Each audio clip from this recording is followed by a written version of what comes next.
आज की इस वीडियो में हम देखेंगे कि कैनरा बैंक के अकाउंट में पैसा डिपॉजिट करने के लिए इस डिपॉजिट स्लिप को कैसे भरते हैं, इस स्लिप को भरने का आसान तरीका क्या है, इसका पूरा प्रोसेस हम जानने वाले हैं। तो सबसे पहले मैं आपको बता दूं कि पैसा डिपॉजिट करने वाली जमा पर्ची के दो हिस्से होते हैं। एक पहला ये वाला हिस्सा होता है जो बैंक रख लेगी, आपको ये पूरा कंप्लीट ही भरना होता है, और दूसरा ये होता है ये वाली छोटी सी स्लिप, यहाँ से फाड़कर बैंक आपको वापस कर देगी अपनी मोहर लगाकर कि जितना भी रुपया आपने डिपॉजिट किया उसका एक प्रूफ आपके पास बना रहेगा। जमा पर्ची को भरने के लिए सबसे पहले आपको यहाँ पर आपकी ब्रांच का नाम लिखना होता है कि जो भी आपके जिस भी ब्रांच में आप पैसे को डिपॉजिट कर रहे हैं उस ब्रांच का नाम यहाँ पर आप लिखेंगे। ब्रांच का नाम लिखने के बाद आपको डेट डालनी होती है कि जिस डेट में आप पैसे को डिपॉजिट करने जा रहे हैं बैंक में, वो डेट आपको यहाँ पर सही से क्लियर मेंशन करनी होगी। डेट लिखने के बाद आपको यहाँ पर आपका अकाउंट नंबर लिखना होगा।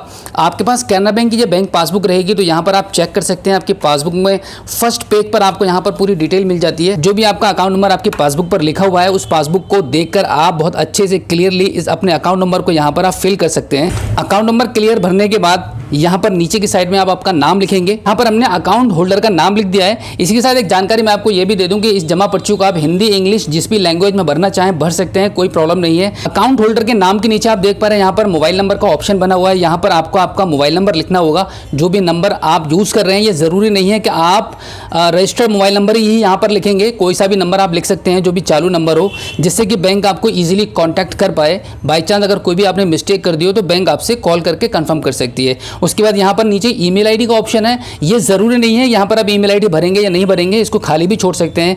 एंड देन नीचे की साइड में आप देखेंगे यहाँ पर आपको राशि शब्दों में भरनी है। जो भी अमाउंट यहाँ पर आप बैंक में जमा करने जा रहे हैं, जैसे कि अगर आप 10,000 रुपये जमा करने जा रहे हैं तो यहाँ पर आप 10,000 रुपये आपको लिखना होगा। हिंदी इंग्लिश कैसे भी लिख सकते हैं। तो यहाँ पर अभी इस फॉर्म को मैं इंग्लिश में भर रहा हूँ तो यहाँ पर मैं 10,000 लिख देता हूँ। 10,000 रुपीज़ यहाँ लिखने के बाद ये इस तरीके से लाइन खींचना ज़रूरी है, या फिर आप ओनली लिख सकते हैं। यहाँ पर नीचे की साइड में आप देखेंगे यहाँ अमाउंट लिखने को बोल रहा है तो यहाँ पर आप अंकों में लिखेंगे। 10,000 रुपये का अमाउंट यहाँ पे अंकों में लिखेंगे। इसके बाद यहाँ पर आपको नोट काउंट करके लिखने होंगे कि जो पैसा आप जमा करने जा रहे हैं वो किस किस प्रकार के नोट आपके पास हैं। यानी कि 500 के नोट अगर आपके पास 10 हैं तो ये आपका 5,000 हो गया। तो उसके बाद आपके 500 के नोट 10 हैं तो कितना अमाउंट बना वो यहाँ पर आप लिखेंगे। 5,000 का अमाउंट बना तो यहाँ 5,000 लिख दीजिए। इसके बाद यहाँ पर अगर आप 200 के नोट आपके पास 5 है तो यहाँ पर 5 लिख दीजिए क्वांटिटी, और यहाँ पर आप लिखेंगे 1,000। तो अभी हमारा जो अमाउंट हुआ है वो 6,000 रुपये का हुआ है। इसी के साथ में आप देखेंगे आपके पास अगर 100 के नोट अगर 40 नोट है तो यहाँ 40 लिख दीजिए, और ये अमाउंट बनेगा आपका 4,000 रुपये का। इस प्रकार से आपको पर्ची भरनी होती है। तो यहाँ पे ऐसे लाइन खींचेंगे और टोटल अमाउंट आपका जो बनेगा 10,000 रुपये, यहाँ पर आप 10,000 लिख देंगे और ऐसे एक लाइन बना देंगे, हल्की सी डैश बना देंगे। अब इसके साइड में आप यहाँ पे देखेंगे यहाँ पर भी आपका टोटल अमाउंट पूछा जा रहा है तो यहाँ पे ऐसे लाइन बनाकर आप यहाँ पर भी लिख सकते हैं 10,000 रुपीज़, 10,000 रुपये इस तरीके से। और नीचे आपको आपके सिग्नेचर करने होंगे। आप यहाँ पर सिग्नेचर कर सकते हैं, आपके सिग्नेचर यहाँ से ऐसे कर दीजिए। उसके बाद आप देखेंगे यहाँ पर आपको ये जमा पर्ची जो आपको बैंक आपको रिटर्न कर देगी वो आपको फिल करना है बिल्कुल इसी तरीके से। तो सबसे पहले आपको यहाँ पर आपका ब्रांच का नाम लिखना होगा। जिस भी ब्रांच में आप अपना पैसे को जमा करने जा रहे हैं वो ब्रांच का नाम लिखेंगे, और यहाँ पर आप डेट डालेंगे जिस तारीख में आप पैसा जमा करने जा रहे हैं। यहाँ डेट लिखने के बाद आपका अकाउंट नंबर यहाँ पर लिखना होगा। आपकी पासबुक में आपका अकाउंट नंबर देख सकते हैं कि जो भी अकाउंट नंबर आपका यहाँ पर मेंशन है वो अकाउंट नंबर यहाँ पर लिख दीजिए। उसके बाद आपका यहाँ पर बैंक अकाउंट होल्डर नाम लिखेंगे। एंड देन यहाँ पर मोबाइल नंबर का ऑप्शन आ रहा है तो मोबाइल नंबर लिख दीजिए। जैसे कि अभी आपने यहाँ पर जो मोबाइल नंबर लिखा हुआ था वही नंबर आप यहाँ पर लिख देंगे।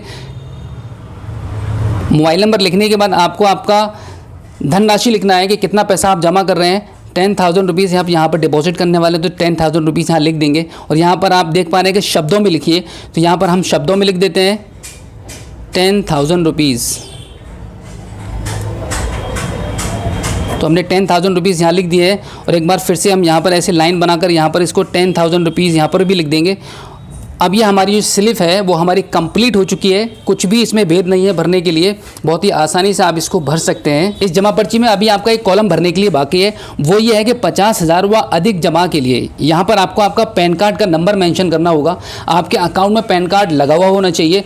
अगर आप 50,000 या उससे अधिक की धनराशि को अपने अकाउंट में जमा करना चाहते हैं तो यहाँ पर आपको आपका पैन कार्ड का नंबर मेंशन करना होगा, तभी बैंक आपके पैसे को एक्सेप्ट करेगी। यहाँ पर हमने अभी 10,000 रुपये भरा हुआ है, 10,000 रुपये हम डिपॉजिट करने वाले हैं। तो यहाँ पर पैन कार्ड का नंबर लिखने की कोई भी ज़रूरत नहीं है, आप फिर भी लिखना चाहें तो लिख सकते हैं, अदरवाइज बैंक आपका ये रिसिप्ट ले लेगी और आपके पैसे को जमा कर देगी। तो अभी हमारी ये पैसे को डिपॉजिट करने वाली स्लिप कंप्लीट हो चुकी है, जमा पर्ची हमने कंप्लीट पूरी तरीके से भर ली है।